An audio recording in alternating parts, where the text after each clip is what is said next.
take you to Bihar where I'm working, which is a place where you can see all types of hazards, all types of disasters very often. Whether it is geological or weather-related hazards, man-made or uh, natural, you will see all that. What exactly Madam just said, it's all happening in Bihar right now. That's a lab where you can visit it. Yeah,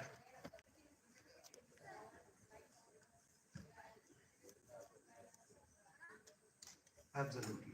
So we are, just for an example, we are using UMATSAT data, which we are getting updated every 15 minutes, connected to the ground-based sensor network, which is up to Panchayat level.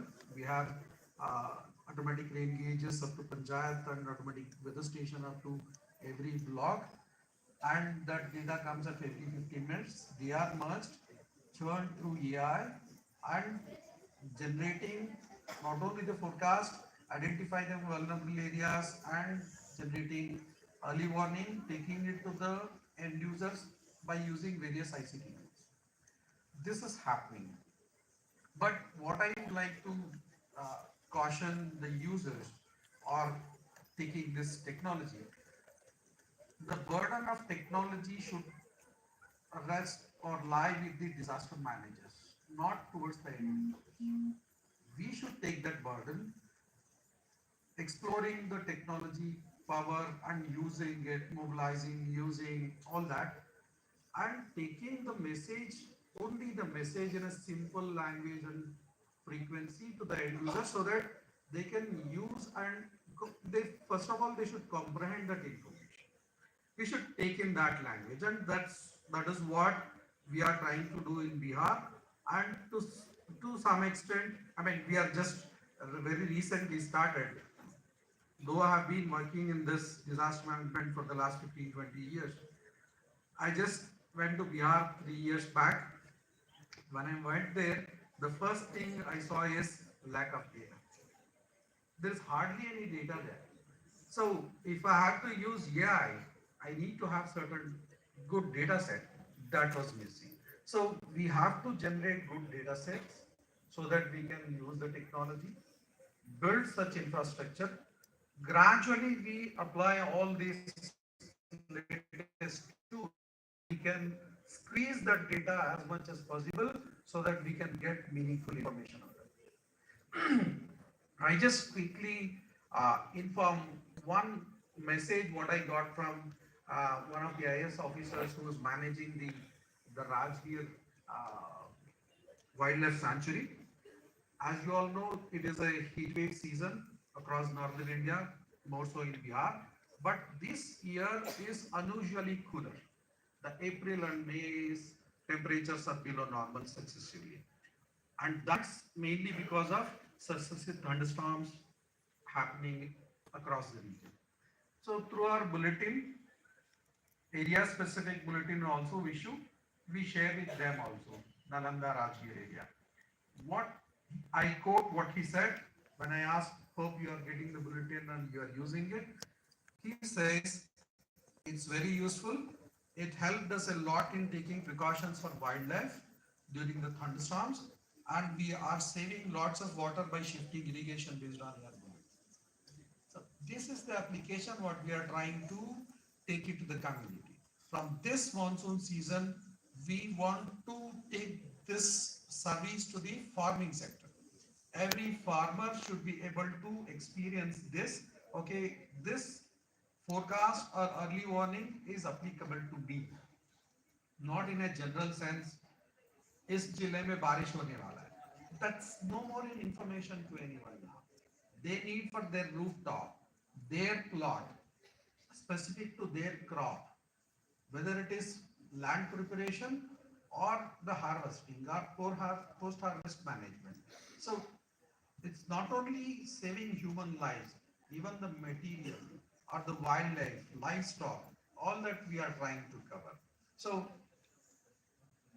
we are trying to use the technology, whatever the new technology. For example, in the days to come, we are already requested ISRO to share NISAR data or Krishna data, so that they are very high resolution indigenously developed data that we are going to use.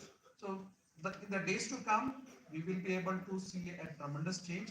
But as I said, I would like to repeat again, technology burden should be on us, and take the essence, the message what we generate only to the end users, then we will be successful. Thank you very much.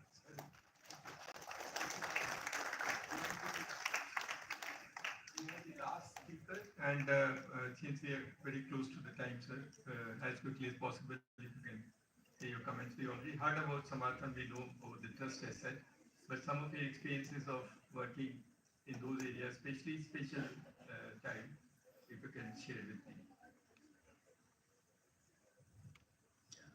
Thank you, Dr. Jaggi, and I must thank Dr. Durgesh Panji for this opportunity. I would take on from your statement and Dr. Ansh's statements. Technology as enabler, and you said technology is to be sustainable.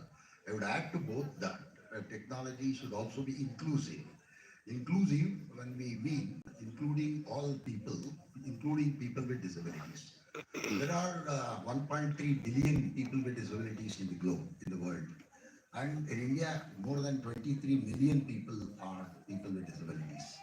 So I have a lot of experience of working along with Deshpande here, post-tsunami in Indonesia, Sri Lanka, and in eastern part of India, uh, where we saw actually people with disabilities are left to themselves, because everyone is running for their own life, and to carry them, to support them, to intimate and then take them is a huge burden. By doing that, they may lose their life, so they are left to themselves.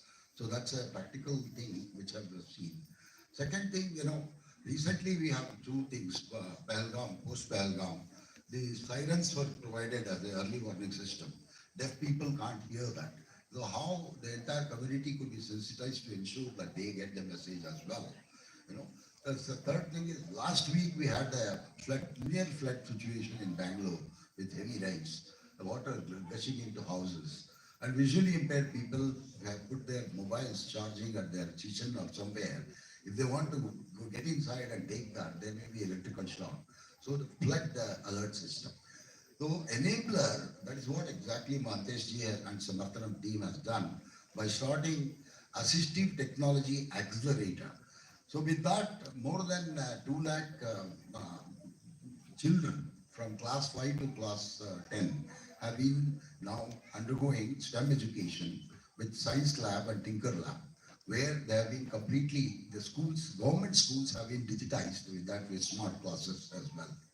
And there are 25 startup companies which are working with us to ensure all the technology that you are talking about, and even other technology related to health, education, movement, mobility, and others are accessible to people with disability. When I call people with disability, visually impaired, deaf people, those who understand less, we call them intellectually disabled, and psychosocial disability, and locomotor, those. The three major things which happens, which are left out as far as the both conflict as well as disaster is concerned, early warning system. As I said, they are, how do we make sure all the available technology also reaches out to people who are with disabilities? Number one, that is the challenge before us. And the second thing is the post-conflict or disaster, there will be shelters, when the shelters are provided, most of those shelters are schools in that villages, which are not accessible. So those who are using a person like wheelchair users and those who have crutches can't even get in, and their toilets are not inclusive.